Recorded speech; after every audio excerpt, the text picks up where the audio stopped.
èyí lohun tíjọba mi ti ṣe nípínlẹ̀ Ọ̀ṣun láàrin ọgọ́rùn-ún ọjọ́. Gómìnà Adeleke, gómìnà ìpínlẹ̀ Ọ̀ṣun sẹ́nitọ́ Adémọ́lá Adeleke ti ṣèlérí fún àwọn aráàlú pé késekése ni àrà tíjọba rẹ̀ ti dá láàrin ọgọ́rùn-ún ọjọ́ sẹ́yìn lórí àlééfà. Kàsàkàsà ń bọ̀ lọ́nà.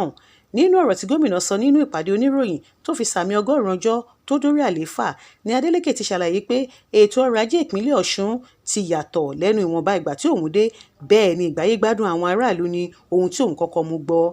Láì fi ti ẹgbẹ́ òṣèlú ṣe, Adeleke ní ìjọba òun ti dáwọ́lé gbogbo àwọn àkànṣe iṣẹ́ tí àwọn ìjọba tó ti kọjá lọ pàtì, bẹ́ẹ̀ ni kóríyá wà fún àwọn òṣìṣẹ́ tí wọn kò sì fi ìmẹ́lẹ́ ṣiṣẹ́ wọn. Gẹ́gẹ́ bó ṣe ṣàlàyé, gbogbo wọ́ọ̀dù 348 tó wà nípínlẹ̀ Ọ̀ṣun níjọba ti gbẹ́ kànga-dẹ̀rọ kọ̀ọ̀kan sí, bẹ́ẹ̀ ni ojú ọ̀nà oníkìlómítà 20 níjọba da ọ̀dà sí káàkiri.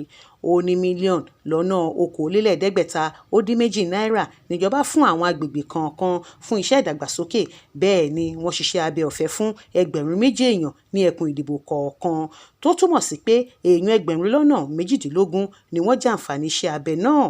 Gómìnà Adeleke sọ síwájú pé ìjọba òun ti bẹ̀rẹ̀ sí san owó oṣù àwọn òṣìṣẹ́ ìjọba àtàwọn òṣìṣẹ́ fẹ̀yìntì tíjọba àná jẹ wọ́n, èyí sì jẹ́ kóríyá fún àwọn òṣìṣẹ́.